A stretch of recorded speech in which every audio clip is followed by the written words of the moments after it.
Bienvenue dans l'Église, vous nous trouvez dans cet outil de Dieu. Travail, on parle du travail. J'ai le privilège, parce que c'est un quatrième message. Premier message, nous avons vu que Dieu, c'est le créateur, l'initiateur du travail, de le début. Deuxième message, c'est là où on a parcouru ensemble dans la même série, outil de Dieu, travail comme outil de Dieu. Donc, mon travail au service du Créateur. Nous avons vu comment on peut vivre au quotidien, Dieu au quotidien, dans nos travails.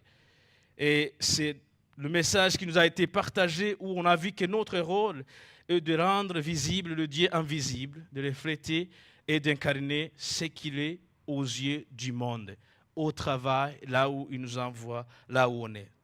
Dernier dimanche, où nous avons vu dans le troisième message intitulé « Quand le travail te travaille ». Si jamais vous n'étiez pas ici, nous avons vu, il y a une histoire où des fois le travail il est bien décrit sur le papier, mais il y a tellement une gap à la réalité. Si vous étiez ici, vous avez entendu l'histoire comment notre cher pasteur a travaillé dans un garage de luxe, de véhicules de luxe, où il faisait des voitures de sport. Son expérience est magnifique. Si vous n'étiez pas là, tous les 3 messages se trouvent sur la chaîne YouTube. Donc, vous pouvez parcourir ces messages. J'en passe. Mon privilège aujourd'hui, c'est de vous partager sur la même série, Travailler différemment. À ce 4e message, je peux peut-être affirmer avec vous que le travail, si vous êtes d'accord, on peut affirmer, du moins à la 4e message, que le travail est plus qu'un moyen de gagner notre vie. Oui, c'est vrai, ce n'est pas le travail que le Seigneur pourvoit à nos besoins, mais c'est plus que ça. C'est un instrument entre les mains de Dieu pour accomplir ses desseins dans nos vies. On a vu à plusieurs reprises comment le Créateur de l'univers, lui, il a placé l'homme dans le jardin d'Éden pour travailler, le cultiver et le garder. On peut aussi affirmer que le travail, c'est un don divin. Travailler fait partie de notre adoration. En tout cas, jusqu'à ce point, je pense qu'on peut affirmer ce point ensemble. Jésus est un exemple. Il dit ceci, « Mon Père est à l'œuvre jusqu'à présent. Moi aussi, je suis à l'œuvre, dit Jésus. » Puisque c'est le maître de cette maison, c'est lui par lequel nous essayons à imiter, à suivre. Nous travaillons aussi et nous aimons le travail parce que lui, il est à l'œuvre. Jusqu'à présent, il est à l'œuvre. Il est dit au verset 19, « En vérité, je vous le dis, le Fils ne peut rien faire de lui-même, sinon ce qu'il voit le Père accompli.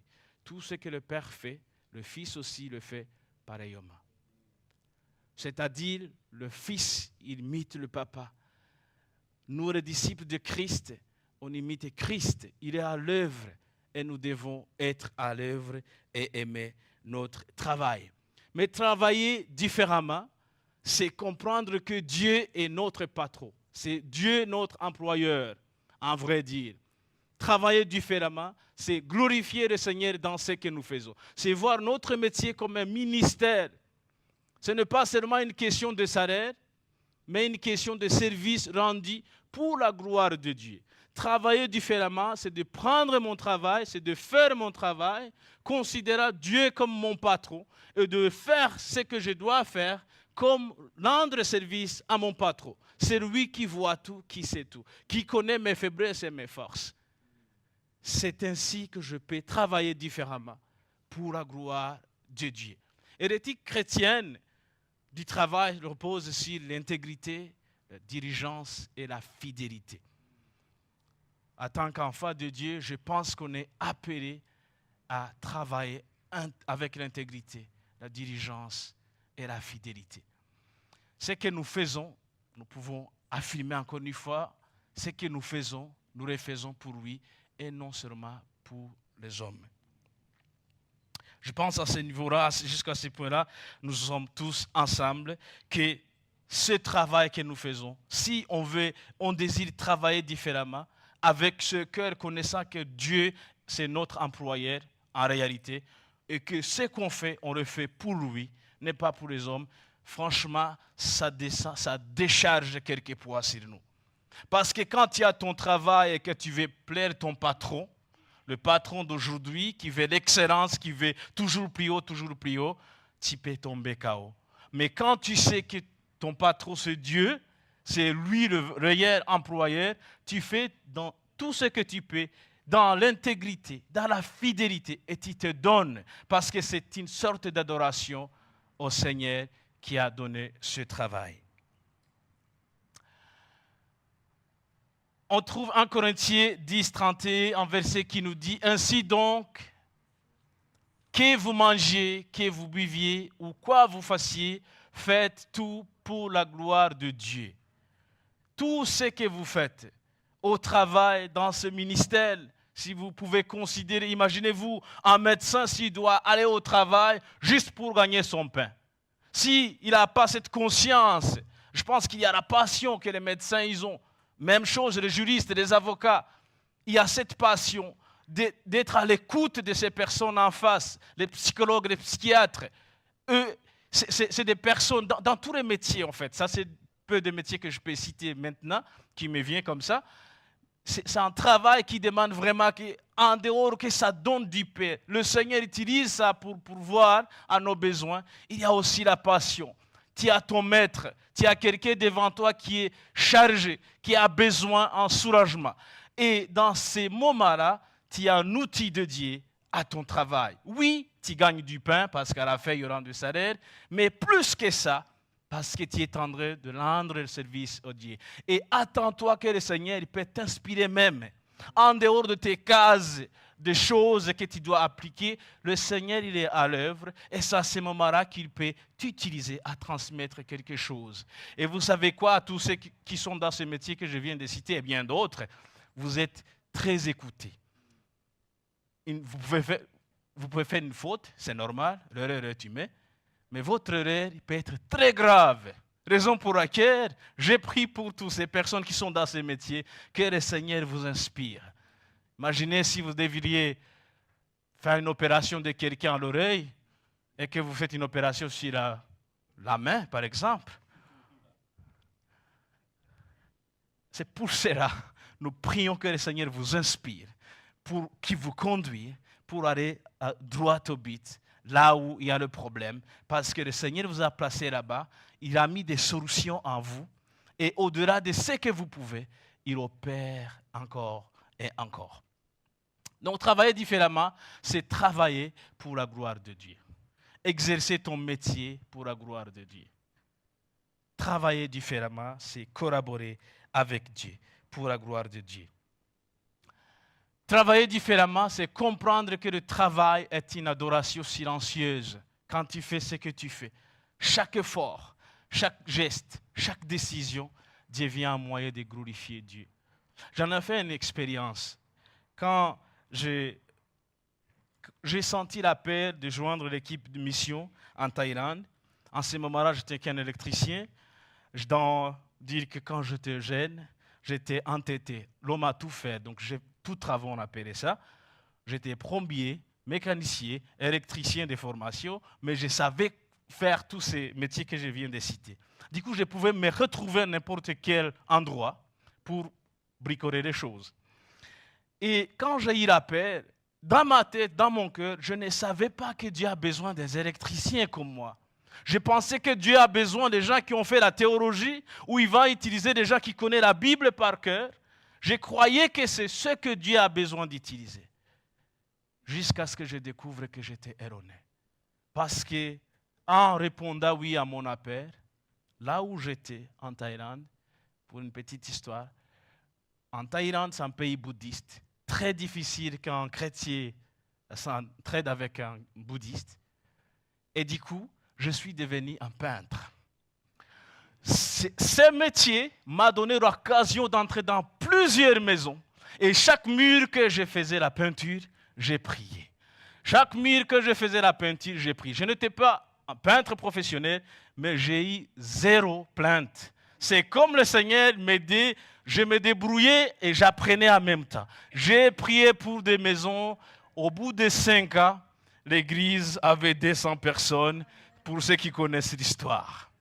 J'étais peintre, j'étais électricien, j'étais Rome à tout faire. Tu avais un pneu gravé à la route, c'était moi. Je venais. J'avais entendu, j'avais senti cet appel vraiment de ce que j'ai fait, de le faire pour le Seigneur. Et du coup, je ne sélectionnais pas le travail.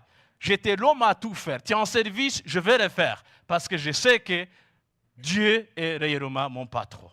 C'est ainsi, aujourd'hui, si tu vas dans la ville de Chiang Mai, tu vas entendre Adjan Kalissa, c'est comme ça qu'il m'appelait, pasteur Kalissa. En vrai, je n'étais pas même pasteur, un simple missionnaire qui aime le Seigneur de tout son cœur. Eric Liddell, le pasteur missionnaire et champion olympique en 1924, pour ceux qui aiment l'histoire, c'est un monsieur qui avait il refusait de courir le dimanche matin, plaçant sa foi devant la gloire humaine. Son témoignage au travail sportif a inspiré beaucoup de générations. C'était lui qui disait, dans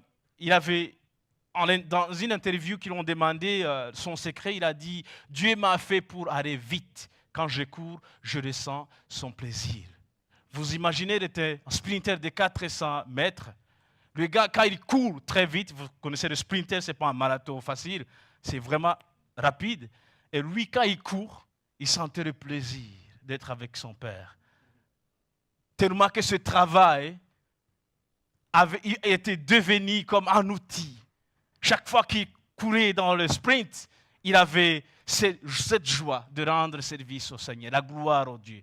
Et il avait dit à tous ces gens de médias que son maillot, il doit avoir cette parole, car j'honorerai celui qui m'honore. Chaque fois qu'il courait, il avait cette parole affichée sur son maillot. C'est lui qui a compris que Dieu est réellement son patron, qui a choisi de travailler différemment. Travailler pour Dieu. Pas seulement pour les hommes. Quand on est dans cette alternative, dans cette inspiration, le travail n'est pas une punition. On sait que le travail, c'est une vocation. Dieu, parce qu'avant même la chute, le travail était. Le créateur de l'univers travaillait. Il a placé l'homme dans le jardin d'Éden pour la cultiver. Comme on a vu Genèse 2:15. Ce n'est pas une punition, c'est une manière, c'est une vocation. Dieu a confié à l'homme le soin de cultiver la terre comme une vocation, comme un moyen de rester en collaboration avec lui. Travailler, c'est participer à l'œuvre créatrice de Dieu. On peut affirmer au moins jusqu'à maintenant que si tu travailles, tu es à l'œuvre créatrice de Dieu. Tu es au travail, tu es maçon. C'est lui le chef de chantier. Travaille pour rendre gloire à ce maître, le propriétaire, le vrai propriétaire du chantier que tu as. Quand nous mettons nos dons au service du bien, nous devenons des collaborateurs de Dieu. C'est ainsi que nous pouvons devenir des collaborateurs de Dieu dans ce que nous faisons. Et on a l'histoire de Joseph chez Potiphar, c'est une histoire qu'on connaît. Joseph vendit en Égypte, devient serviteur de Potiphar, mais il avait intégré vraiment cette éthique chrétienne du travail. Et dans sa manière de travailler, l'Éternel il était avec lui, il a béni. On sait que chaque chose qu'il entreprenait prospérait. Et on sait que Potiphar, il a reconnu que cette réussite, il vient de Joseph et il lui a confié toute sa maison. Grâce à Joseph, la bénédiction de Dieu s'étend sur toute la maison, sur la maison de son maître, Potiphar. Il a reconnu Joseph, là où il avait incarné cette éthique chrétienne du travail, il travaillait avec intégrité. Et on sait l'histoire que quand Potiphar a vu comment chaque chose qui touchait progressait, l'homme qui voulait s'enrichir, il a dit, je te donne tout. Parce que Joseph, chaque chose qu'il faisait, le Seigneur était avec lui. Il faisait tout ce qu'il était à sa charge comme rendre gloire à Dieu, comme un service qu'il donne à Dieu. Il voyait vraiment Dieu comme son propre patron. Et même chose, Daniel, nous savons que le roi Darius, c'est l'histoire qu'on trouve dans le livre de Daniel, chapitre 6, versets 3 et 4. Le roi Darius, il va choisir 120 administrateurs et 3 responsables dont Daniel fait partie de ces 3 responsables. Daniel se distingue par son esprit exceptionnel et sa fidélité, parce que c'est une personne aussi qui a incarné cette réalité d'œuvrer pour le Seigneur. Le roi envisageait de lui confier tout le royaume, et voilà que les Jarous, ils sont là. Ceci dit, même quand vous exercez selon la volonté de Dieu, vous ne pouvez pas être à l'abri des antagonistes. Ils seront là. Mais l'essentiel, l'Éternel sera toujours avec vous, sera toujours à vos côtés. Voici que les Jarous, ils cherchent à l'accuser sans succès, sauf par rapport à la loi de son Dieu. La Bible nous dit qu'ils ont été Jarous, ils ont vu que ce n'est pas possible, ils continuent à progresser, ils vont continuer à avoir des promotions. Et ils ont cherché des pièges. Sauf qu'il ne pouvait pas parce que le gars, dans son travail, il travaillait avec intégrité. C'était très difficile de trouver le point. Je me dis bravo à ce gars, la manière dont il faisait son travail. Tellement qu'il ne pouvait rien trouver. Nous pouvons affirmer ceci, que Joseph et Daniel ont été élevés parce qu'ils ont appliqué l'éthique chrétienne en travaillant avec intégrité et excellence. Nous pouvons aussi affirmer que quand nous travaillons avec honnêteté, diligence et excellence, nous reflétons le caractère de Dieu. Ça, je pense que c'est quelque chose quand même qui doit nous caractériser à l'aide du Seigneur, là où le Seigneur nous a placés. Parce qu'il a besoin qu'on soit ses ambassadeurs, là où il nous a mis. Nous avons une appel aussi de soigner nos relations. Le Seigneur nous encourage à soigner nos relations au travail, servir avec amour et justice. Tout simplement, la Bible nous dit à Colossiens 3, 22 à 23, « Serviteurs, obéissez en toutes choses à vos maîtres selon la chair, non pas seulement sous leurs yeux, comme pour plaire aux hommes, mais avec simplicité de cœur, dans la crainte du Seigneur. Tout ce que vous faites, faites-le de bon cœur, comme pour le Seigneur et non pour les hommes. » La Bible nous encourage à travailler cette relation au travail. Quand on est au travail, si le patron n'est pas là, tu restes qui tu es. Tu n'es pas du style, le patron, il entre et tu commences à agiter. C'est déjà un signe qu'il y a quelque chose qui ne va pas très bien. Si tu te sens dans ce genre de choses, que le patron entre et puis tu commences à trembler, c'est-à-dire qu'il y a quelque chose qui ne va pas très bien. Mais si vraiment tu intègres, tu incarnes ça, le patron, qu'il soit là, qu'il ne soit pas là, tu seras en train de faire quelque chose que tu dois faire. Parce que tu sers le Seigneur, ne pas pour les hommes. Tu travailles pour Dieu, pas pour les hommes, que pour les hommes. Un chrétien au travail avec l'aide de Dieu, j'ai bien souligné avec l'aide de Dieu parce que ça ne vient pas normal. On a besoin de la force extraordinaire qui nous aide avec l'aide de Dieu, doit se distinguer par son respect, sa patience, son amour pour son prochain. En vrai, si, par l'aide du Seigneur, si nous incarnons cette réalité, beaucoup de choses vont changer là où on est. Sans même beaucoup dire.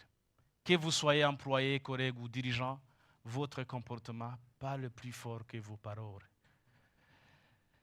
Mère Thérèse a dit ceci, ce qui compte, ce n'est pas combien nous faisons, mais combien d'amour nous mettons dans ce que nous faisons. Fais beaucoup de choses sans amour dans ce que tu fais, niet. Ce n'est pas d'importance. L'important, c'est combien d'amour tu mets, cette passion que tu mets dans ce que tu fais. Ça peut arracher de grandeur, ça peut être petit, ça peut être insignifiant, mais pour le Seigneur, le roi que tu sers, c'est très grand. Pour ceux qui connaissent ma vie, j'ai eu dans mon passé, ça fait partie de mon passé, je ne peux pas nier, j'ai des années d'orphelinat où j'ai été adopté avec cette maman qui est décédée en 2020. Et cette maman, son but, en étant adopté beaucoup des enfants, beaucoup des orphelins, elle avait ce qu'on appelle des tantes. Ces tantes, parmi les tantes, Donc, les mamans qui s'occupaient de nous, parce qu'on était un nombre de 200, je crois, à mon époque. Et parmi l'équipe de ces travailleurs, il y avait quelqu'un qui me détestait, mais vraiment me détestait, sans savoir pourquoi. Elle me détestait, cette dame, tellement que je ne savais pas pourquoi elle me déteste. Et ce n'est pas vraiment pour aggraver la chose, c'était la réalité. Mais comme j'avais accepté ma vie, qui je suis, je savais que tout ce que j'ai besoin, c'est de l'aide. Peu importe la manière il va venir, tu peux faire tout ce que tu veux. Moi, je suis là parce que je suis aidé. Et elle faisait ça quand la mamie n'était pas là. Long story short, plus tard, quand la mamie est décédée, je suis devenu le legal representative, le représentant de garde de cette ONG, parce que c'était son dernier souhait avant son départ. Et je suis devenu le responsable de cette ONG. Et la maman, j'évite de dire le nom parce que dans notre communauté, il y a quelqu'un qui a le même nom. Et chaque fois que j'entendais ce nom, ça me faisait les chairs de poule. Et j'avais souhaité qu'au moins on puisse parler. Je lui ai accordé le pardon, mais je n'avais pas l'occasion de la verbaliser. Il n'y avait pas le moment pour. Et je pense de son côté aussi, il a vécu la difficulté parce qu'il avait la honte de me voir. Voici qu'en 2024, on va organiser la rencontre pour poser le fleur sur la tombe. Bien sûr, en tant que leader de l'organisation, je vais inviter les anciens staffs de la mamie pour les honorer aussi. Dire merci pour ce que vous avez fait quand on était petits. Vous avez donné le service. À l'exception de cette dame, je vais lancer l'invitation. J'ai prié, j'ai demandé, Seigneur, aidez-moi. À l'échelle humaine, je ne peux pas.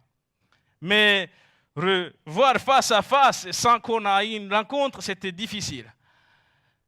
Après la prière, je lance une invitation, je lui dis, je prépare ça et tout le staff, vous êtes invités. Niet, elle n'a rien dit. En fait, j'ai découvert qu'elle souffrait plus que moi.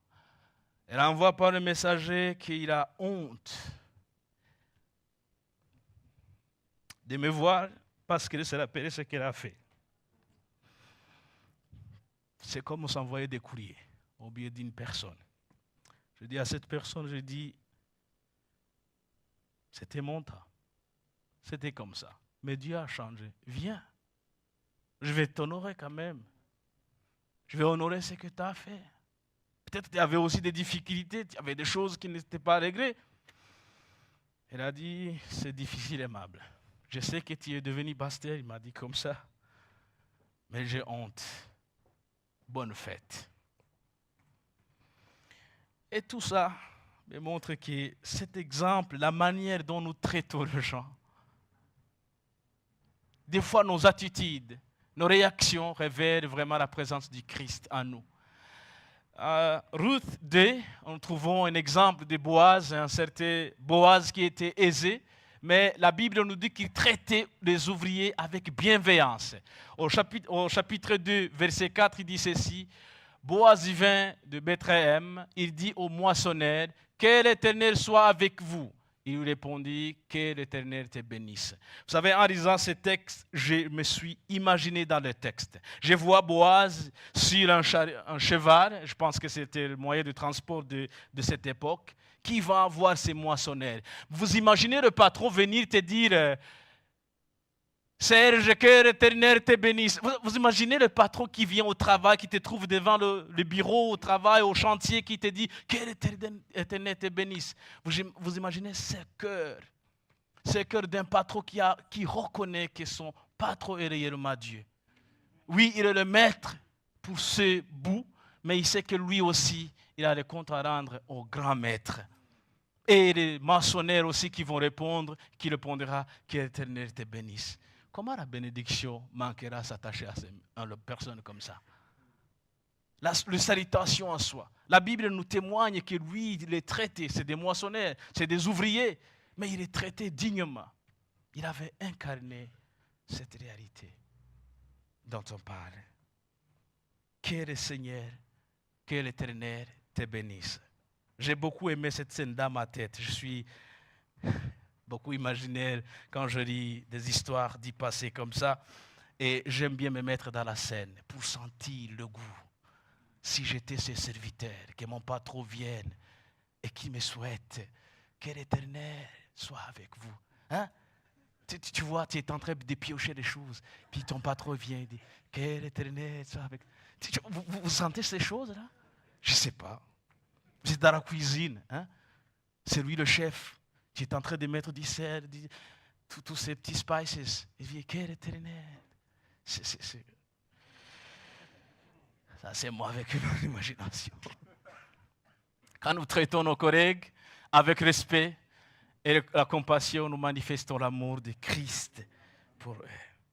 Et nous sommes encouragés vraiment à faire cela. Et j'ai une personne ici, notre chère Yvette. C'était un dimanche, ça fait quelques années. Je lui ai demandé, bonjour Madame Yvette, comment allez-vous? Il faisait gris dehors. Elle m'a répondu, bonjour monsieur, ça va mieux que le temps. Et cette parole, je l'ai Iben, ça se dit? Twink. Je reprends encore, je me dis, mais quelle sagesse. Il faisait gris, il faisait moche. Et sa réponse était, je vais bien, mieux que le temps, dehors. Elle allait mieux que le temps dehors. Ce n'était pas parfait, mais elle allait mieux qu'elle reconnaît qu'elle allait mieux que le temps dehors. Et cette parole m'a resté. Nous avons l'appel d'être témoins de Christ au travail. Cet appel est à nous. Que votre lumière luise, ça c'est Matthieu 5, verset 16, devant les hommes afin qu'ils voient des bonnes œuvres et qu'ils glorifient votre Père qui est dans le ciel. Le but ici, c'est de glorifier notre Père qui est dans le ciel. Je cours vite. Prêchez l'évangile en tout temps et si nécessaire, utilisez des mots. C'est Saint François d'Assise qui a dit ça. Prêchez l'évangile en tout temps. Mais des mots, ce n'est pas en premier. S'il est nécessaire, utilisez des mots. C'est-à-dire, vous entiers, devenez l'évangile. Ainsi, notre comportement au travail peut être puissant témoignage. On peut être chrétien derrière un bureau, dans l'atelier, sur un chantier ou à la maison. Tout lieu devient un autel où Dieu est glorifié dans ce que tu fais. Ces enfants que tu gardes. J'ai eu l'occasion de visiter quelqu'un parmi vous qui fait nani. Je ne sais pas comment on dit. En nani, je pense c'est en français aussi. Qui fait nounou, voilà. Et cette dame ici, toi dame, je ne parle pas de ton prénom, mais je vis vraiment cette réalité incarnée dans la vie de cette dame. Parce qu'elle traite cette dame, cet enfant. J'ai suivi la fille à l'âge de 7. Aujourd'hui, c'est une jeune fille de 17, je crois. Et, non, 13 ans. 13 ans. Et cette dame qui est dans notre communauté, je vis comment elle a traité cet enfant. Elle a vraiment pris à cœur. Elle est passée du temps avec cet enfant. Même, puisque cet enfant vient d'une famille, soi-disant, qui ne croit pas, mais l'enfant, avant d'aller manger, j'étais un jour travailler chez eux, l'enfant a pris. Je lui demande, est-ce que c'est ta maman qui t'a pris? Non, elle dit que c'est la nounou. Elle me rend compte ce que la nounou lui apporte. Des choses de l'église qu'elle amène à l'enfant pour colorier. Je me suis dit, en fait, ça, c'est la réalité du travail.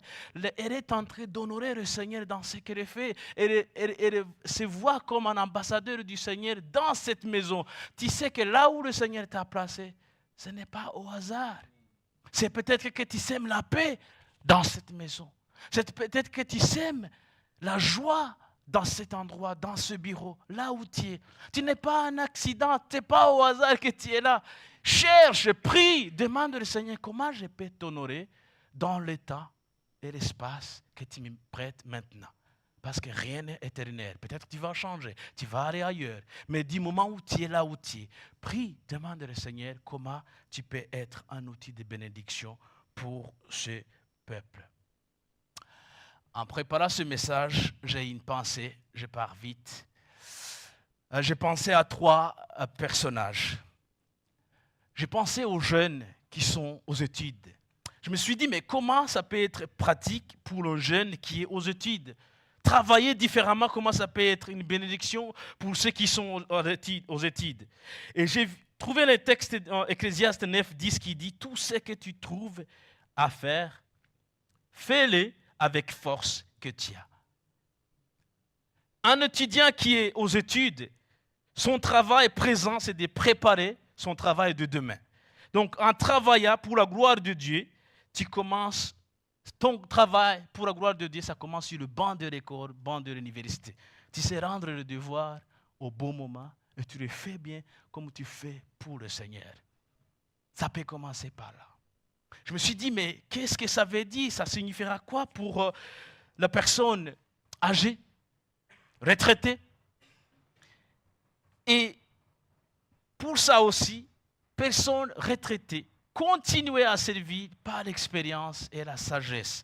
Nous avons besoin de vous. Psaume 92, verset 15 et 16, il dit ceci. Ils portent encore des fruits dans la vieillesse. Ils sont pleins de sève et de verdoyants. Verset 15, il dit, ils portent encore des fruits. C'est ce que je viens de dire. Et cet aspect, ils portent encore des fruits, même à la vieillesse. Même à la vieillesse. Ils sont pleins de sève et verdoyants. Et il y a une promesse pour des personnes, Seigneur. Ésaïe 46, 4 dit ceci. Jusqu'à votre vieillesse, je serai le même. Jusqu'à vos cheveux blancs, je vous soutiendrai. Comme je l'ai déjà fait, je vais encore vous porter, vous soutenir et vous préserver. Le monde a besoin de vous. Je me suis dit, au fait, le travail, oui, vous êtes à la retraite. Le travail, à la retraite, le travail s'est arrêté. Mais l'œuvre de Dieu, le travail de Dieu ne s'arrête jamais. Si tes forces physiques diminuent, ton influence spirituelle grandit. Tu peux enseigner, conseiller, prier et encourager. Tu peux encourager les jeunes à continuer dans les vocations. Vous pouvez nous guider par vos expériences. Nous avons besoin de vos témoignages. Comment vous avez réussi à passer là où nous échouons aujourd'hui? Nous avons besoin d'attendre vos témoignages. Vous êtes à la retraite, mais le travail de Dieu ne s'arrête pas. On a des exemples typiques parce qu'ici on a deux pasteurs retraités, mais on voit que le travail ne s'arrête pas. C'est vrai, ça c'est les pratiques. Joseph Kabongo, Christian Bussy. Que le Seigneur vous bénisse. Il vous porte toujours. Sa promesse dit jusqu'à cheveux blancs. Et cette promesse est accomplie. Sur vous, sur vos têtes, si je vois très bien. Il vous porte toujours. Partagez votre expérience du travail bien fait selon Dieu. Nous avons besoin de vous. Peut-être avec le non-sang jeune, nous avons besoin de vous. N'ayez pas peur. Vous êtes là pour une raison. Et exécute ce travail pour la gloire de Dieu. Je me suis dit, mais qu'est-ce que ça signifiera pour quelqu'un qui est au chômage, qui est en recherche du travail? Si tu es parmi ces groupes, garde la foi pendant l'attente. Psaume 37, 4, 5, il dit ceci. Fais l'Éternel tes délices, il te donnera ce que ton cœur désire. Recommande ton sort à l'Éternel, mets ta confiance en lui, il agira. Ce chômage peut-être que tu as, c'est une période d'attente et cela ne signifie pas que Dieu t'a oublié. C'est juste une école. Tu es dans une école qui te prépare pour la prochaine mission. Et cette saison, c'est une école de patience, de confiance et la foi. Le fait que tu es au chômage ou tu es en recherche d'emploi ne veut pas dire que tu ne peux pas travailler. Tu peux continuer à servir le Seigneur bénévolement dans l'église ou dans ton entourage. Ce n'est pas une question de salaire. Même sans salaire, tu peux continuer à travailler à la gloire de Dieu. Jusqu'à ce que le Seigneur ouvre les portes pour toi, de nouvelles portes. Ne laissez pas la honte ou la peur t'arrêter. Ton identité ne te pose pas, n'est pas ton poste, elle est en Christ. Ton identité n'est pas dans ces postes que tu cherches, que tu ne trouves pas. Ton identité est en Christ. Tu es qui tu es aimé, vie valorisé. Même avant ça, dans cette école de patience et d'exercer la foi, prie, seul le Seigneur, travaillez à l'honneur du Seigneur. Pour terminer, je demanderai à Anne de monter sur le piano pour que nous puissions prier ensemble. Quand nous travaillons avec honnêteté, diligence et excellence, nous reflétons le caractère de Dieu. Et quand nous traitons nos collègues avec respect et compassion, nous manifestons l'amour du Christ.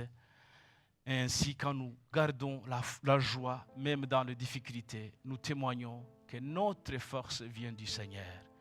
Notre force ne vient pas du travail. Le travail, c'est l'outil qu'il utilise pour nous bénir. Mais nous ne pouvons pas, mais pas que, parce que nous pensons à ceux qui sont dans l'incapacité de travailler. L'Éternel pourvoit à eux aussi. Donc vous voyez que ton valet n'est pas ton poste, ta poste que tu cherches aujourd'hui. C'est ce que Christ il est. Et tu n'es pas moindre que celui qui a sa poste aujourd'hui. On est tous égaux. Tu sois maçon, travailleur, docteur, je ne sais pas quoi. On est tous enfants de Dieu. On est égaux. Et il nous demande de travailler à l'honneur de son nom. Utiliser nos dons, nos outils, ce qu'il nous a donné à la gloire de son nom. Est-ce que je peux vous demander de un peu, soit de rester debout pour qu'on puisse prier. Et nous allons prier ensemble et proclamer vraiment, surtout accompagner ce chemin de gens qui sont dans la patience, qui sont dans cette école de patience, qui cherchent l'emploi, qui cherchent du travail, qui cherchent la direction. Ceux qui sont dans cette école, qui les préparent pour la prochaine mission, au chômage, je dois dire. Bénissons le Seigneur pour eux qui sont parmi nous, ils sont vus, valorisés, ils sont aimés. Et prions pour ces postes à venir. Prions pour ces personnes à l'âge avancé qui sont parmi nous. Que le Seigneur les utilise, les équipe encore à nous guider, à nous aiguiser, à nous partager leur succès et leurs défaillances pour éviter là où ils sont tombés, pour que nous puissions y échapper, aller plus loin. Bénissons l'Éternel pour leur témoignage parmi eux. Bénissons leur vie. Que le Seigneur continue à les protéger et les garder. Que tu sois étudiant, travailleur, retraité ou en recherche d'emploi, Dieu t'appelle à le glorifier dans ce que tu fais aujourd'hui. Et le vrai travail n'est pas seulement ce qu'on fait avec les mains, mais c'est ce qu'on fait avec le cœur pour Dieu. C'est ça le vrai travail. Seigneur Jésus, nous te remercions pour ce moment. Nous te bénissons pour le travail que nous avons, le travail que nous cherchons. Et nous demandons, Seigneur, de nous aider à travailler différemment à la gloire de ton nom. Ces tâches que nous avons au quotidien, à la maison, au travail, à l'école, en recherche d'emploi, que nous puissions te glorifier, Seigneur. Si nous n'avons pas encore saisi ça, si nous n'avons pas encore pratiqué ça, ce n'est pas trop tard, Seigneur, nous venons tels que nous sommes. Bénis ce chauffeur qui est dans son camionnette de livraison, qui livre les courriers à ses clients avec joie, Seigneur, comme celui qui œuvre pour toi. Béni sois-tu à toutes ces personnes qui sont dans ce métier. Toutes ces personnes aux soins, Seigneur, alors qui prend soin des autres, Seigneur, alors qui soigne les autres, Jésus. Je prie que tu touches leur vie, que tu changes, Seigneur, que tu leur montres que tu es avec eux, ta fidélité, sur tout le corps médical, Jésus, tous ceux qui sont dans les soins, alors qu'ils soignent les autres. Je prie, Seigneur, que leur cœur, leurs émotions, leurs sentiments soient soignés par toi. Encouragez-les à continuer à marcher avec toi, pas à pas, Jésus, à la gloire de ton nom. Je te bénis, Seigneur Jésus, à ces maçons qui est dans ce moment, dans ce temps obscur, mais qui veut refléter ta gloire dans ce millier de chantiers. Je te prie, Seigneur, que des fois, on n'a pas besoin d'utiliser les mots, mais aide-lui, Seigneur, à devenir ces postes, à devenir ces personnes à qui les gens viennent trouver des conversations de paix, Seigneur. Contrôle ses émotions. Sois à la présence, Seigneur, alors qu'il fait son œuvre au quotidien. Il a besoin, Seigneur, que tu lui tiennes la main, que tu lui montres comment devenir cet exemple dont il cherche pour glorifier ton nom dans ce travail. Je te bénis, Seigneur, pour la communauté, pour ce que tu as fait, ce que tu feras à la gloire de ton nom. Je te dis merci, Seigneur, et nous t'acclamons dans le nom de Jésus-Christ. Amen. Soyez bénis, merci.